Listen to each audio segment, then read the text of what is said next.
Hi అండి, welcome to mesmerising food. మనకి అస్సలు టైం లేనప్పుడు క్యారేజ్ కట్టేసేయాలన్నా, వర్కింగ్ ఉమెన్స్ డ్యూటీకి వెళ్ళిపోవాలన్నా ఇలా దొండకాయ పులుసు చేసేయండి. ప్రాసెస్ చూద్దామండి. ముందుగా ఒక 1/2 kg దొండకాయని తీసుకోండి. ఈ విధంగా కట్ చేసుకొని పొడవుగా 4 ఘాట్లులాగా పెట్టుకోవాలండి. ఇలా రావాలి వీడియోలో చూపిస్తున్నట్టుగా.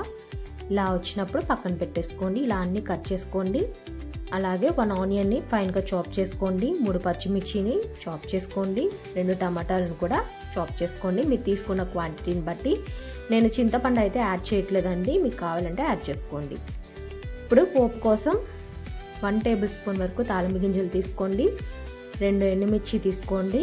1/2 టేబుల్ స్పూన్ ఆవాలు తీసుకోండి. 2 రెమ్మల కరివేపాకు తీసుకోండి. అలాగే 5-6 వెల్లుల్లి రెబ్బలను కచ్చాపచ్చాగా దంచుకొని తీసుకోండి. 1/2 టేబుల్ స్పూన్ జీలకర్రని తీసుకోండి. ముందుగా అయితే నేను కుక్కర్లో చేస్తున్నాను కాబట్టి కుక్కర్ పెట్టుకున్నానండి. 3 టేబుల్ స్పూన్స్ వరకు ఆయిల్ వేసుకోండి. ఆయిల్ అనేది కొద్దిగా హీట్ అవ్వాలండి. హీట్ అయినప్పుడు మీరు తాలింపు గింజల్ని యాడ్ చేసుకోండి.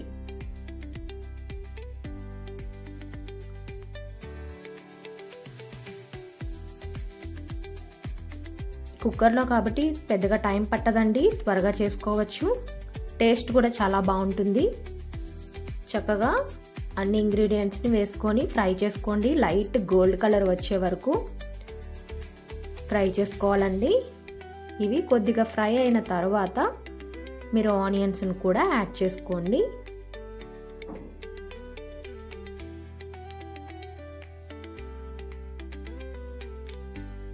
పచ్చిమిర్చిని యాడ్ చేసుకోండి. ఇవి కూడా మంచి కలర్లో ఫ్రై అవ్వాలండి. తర్వాత ఆనియన్స్ని యాడ్ చేసుకోండి. ఈ ఆనియన్స్ని యాడ్ చేసుకున్న తర్వాత మీరు ఫ్రై చేసుకున్నా పర్లేదు, మూత పెట్టుకొని మగ్గించుకున్నా పర్లేదండి. కొద్దిగా సాఫ్ట్ అయ్యే వరకు, కలర్ చేంజ్ అయ్యే వరకు మీరు వీటిని చక్కగా ఈ విధంగా కలుపుకుంటూ ఫ్రై చేసుకోండి.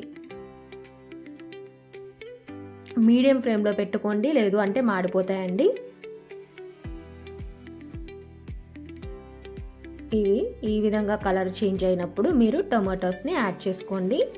ఈ టొమాటోస్ కూడా సాఫ్ట్ అయ్యే వరకు మూత పెట్టుకొని మగ్గించుకోండి, లేదు అంటే ఈ విధంగా గరిటతో కలుపుకుంటూ మీడియం ఫ్లేమ్లో ఫ్రై చేసుకోండి. లో ఫ్లేమ్లో పెడితే ఉడకదండి కుక్కర్ కాబట్టి. మీడియం ఫ్లేమ్ అయితే చక్కగా ఉడుకుతుంది. అదే హై ఫ్లేమ్లో పెట్టారంటే త్వరగా అడుగంటుతుందండి. చూసుకొని చక్కగా ఫ్రై చేసుకోండి. ఈ విధంగా టొమాటోస్ కూడా ఫ్రై అయిన తర్వాత దొండకాయల్ని యాడ్ చేసుకోండి. యాడ్ చేసుకొని ఈ దొండకాయలను కూడా ఒక 3 మినిట్స్ అయినా ఈ ఆయిల్లో ఫ్రై చేసుకుంటే టేస్ట్ చాలా బాగుంటుందండి. పిల్లలు కూడా ఇష్టంగా తింటారు, పెద్దలు కూడా తింటారండి. ఈ విధంగా ఆయిల్లో చక్కగా ఫ్రై చేసుకోండి.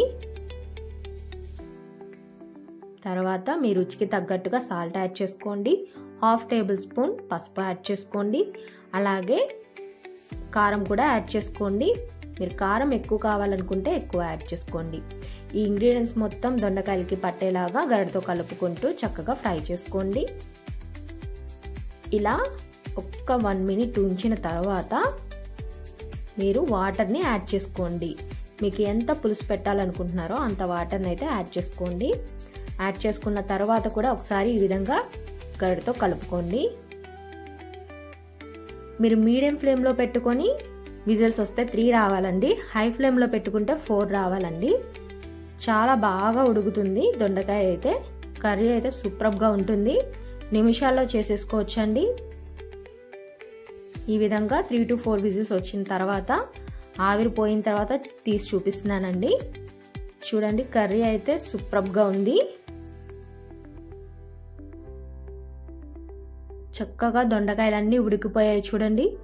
ఇంకా మీకు ఎక్సెస్గా వాటర్ ఎక్కువ ఉంది పులుసులో అనిపిస్తే మీరు ఒకసారి స్టవ్ ఆన్ చేసుకొని మీడియం ఫ్లేమ్లో పెట్టుకొని ఒక 2 మినిట్స్ అయినా కుక్ చేసుకున్నారు అంటే ఆ వాటర్ అనేది మొత్తం ఆవిరైపోతుందండి.